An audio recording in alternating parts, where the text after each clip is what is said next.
La fatigue est l'un des symptômes les plus fréquents chez les personnes atteintes de maladies neuromusculaires. C'est pourquoi nous l'examinerons dans cette capsule, tout en vous donnant quelques astuces pour mieux la gérer au quotidien.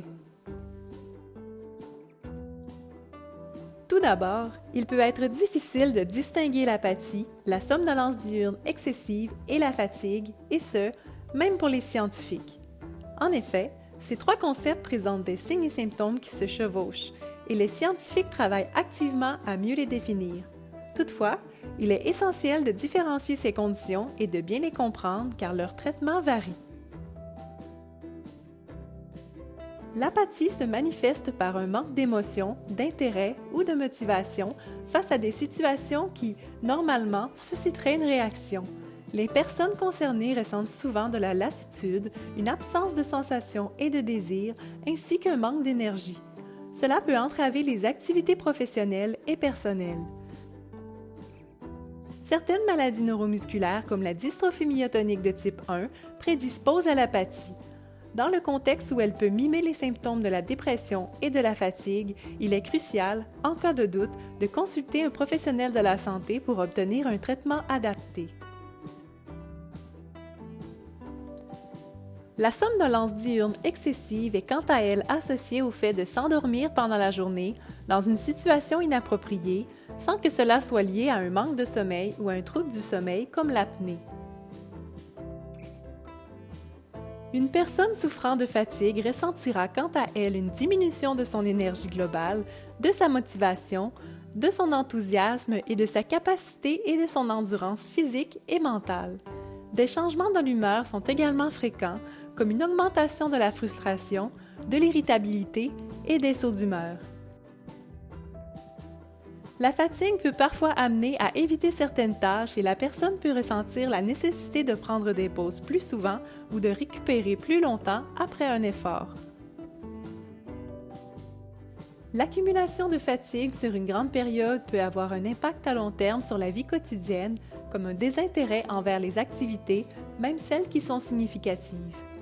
Cet état amène des changements dans les habitudes de vie, comme un sentiment de perte de contrôle et d'inefficacité. L'épuisement peut également impacter la vie sociale en réduisant le désir de participation aux activités de groupe, entraînant ainsi l'isolement. Pour toutes ces raisons, n'hésitez pas à consulter des professionnels de la santé. Voyons maintenant quelques astuces pouvant vous aider. Tout d'abord, respecter un horaire de sommeil régulier est d'une importance capitale pour diminuer la fatigue. De plus, prendre votre médication selon les heures définies par le médecin ou le pharmacien vous évitera d'avoir des effets secondaires indésirables qui pourraient l'amplifier. Il est également judicieux d'utiliser des équipements adaptés pour effectuer certaines tâches afin de préserver votre énergie. Limitez votre consommation de substances pouvant nuire à votre cycle de sommeil, comme la caféine ou l'alcool. Finalement, il pourrait être avantageux de partager votre situation à votre entourage afin qu'il soit en mesure de vous comprendre et de vous soutenir. Envisagez l'idée de prendre des pauses ou d'avoir des moments à vous pour vous reposer ou faire le plein d'énergie. Vous pourriez par exemple aller marcher, lire ou réaliser tout loisir que vous aimez et qui vous procure un sentiment de détente. Vous pourriez également planifier de faire de courtes siestes. Il est cependant suggéré de les faire avant 15 heures et que celles-ci ne dépassent pas 30 minutes afin de ne pas nuire à votre cycle de sommeil. Afin de mieux conserver votre énergie, gardez en tête les 4 P. Le premier P est la planification de votre journée. Pour ce faire, dressez une liste des différentes activités à accomplir dans la semaine et répartissez-les dans le calendrier. Pour vous aider, placez d'abord les activités de la vie quotidienne comme l'hygiène et les repas pour ensuite insérer les autres. Le deuxième P suggère de prendre votre temps lors de la réalisation d'activités afin de ne pas vous épuiser trop rapidement. Cela inclut de glisser des pauses dans votre horaire afin de vous reposer. Le troisième P vous invite à prioriser les activités les plus importantes pour vous. Il ne faut surtout pas laisser tomber vos loisirs au profit des corvées.